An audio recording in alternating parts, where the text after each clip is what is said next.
In 1856, British railway workers in the region of Sindh found thousands of perfectly fired, uniform red bricks buried in the dry soil. Needing ballast for a new train track, they dug them up and used them to support the iron rails. It wasn't until the 1920s that researchers realized these workers had dismantled the remnants of a 5,000-year-old empire. This was the Indus Valley civilization, a society lost to time for millennia.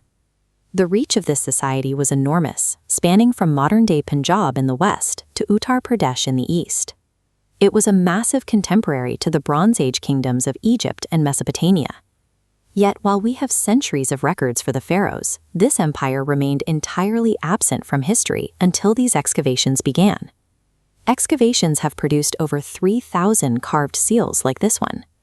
If you look at the symbols across the upper section, you see a sophisticated pictographic script that has remained undeciphered for over a century.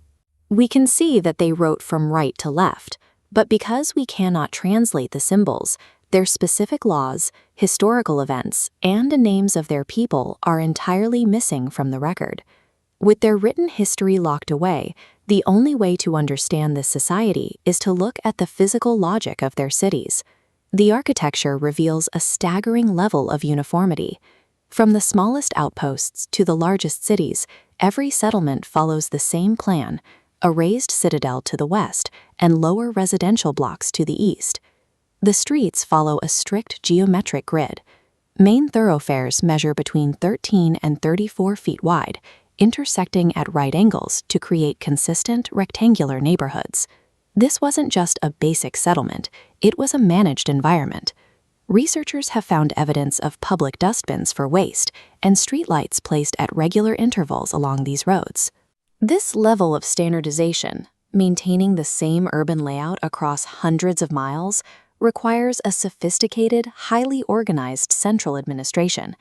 Even without a written constitution, the physical evidence proves a complex government was in control. The Great Bath of Mohenjo-daro illustrates where this society focused its resources. It is a massive brick basin measuring 39 feet long and 8 feet deep, lined with bitumen to make it watertight.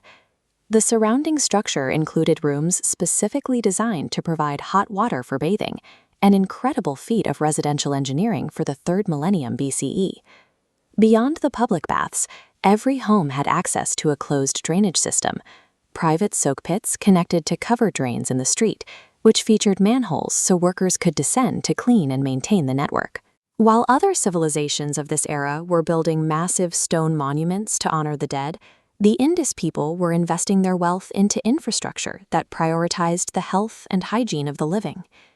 The artifacts found within these homes suggest a prosperous, aesthetic-driven society. Items like this bronze statuette show a high level of metalworking skill and a culture that valued jewelry, ivory combs, and cosmetics. We also find numerous terracotta toys and game pieces.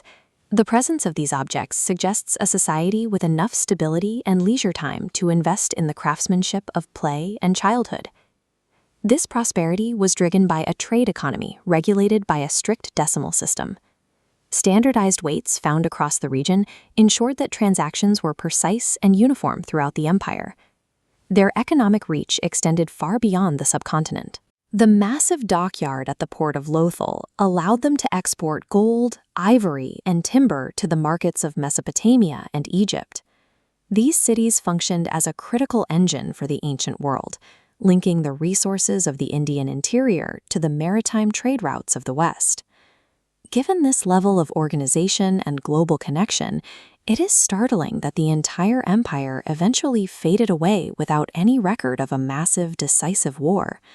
The evidence points to a slow environmental breakdown. The region's major rivers began to shift their courses, moving away from the settlements and leaving once fertile farmland dry and unusable. This likely triggered a cascade of failures: deforestation, soil exhaustion, and more frequent flooding, which would have left the population vulnerable to famine and disease.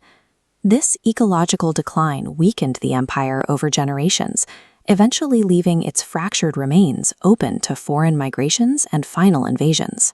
Most ancient civilizations are defined by the grand tombs of their kings or the reach of their armies. The legacy of the Indus Valley is different.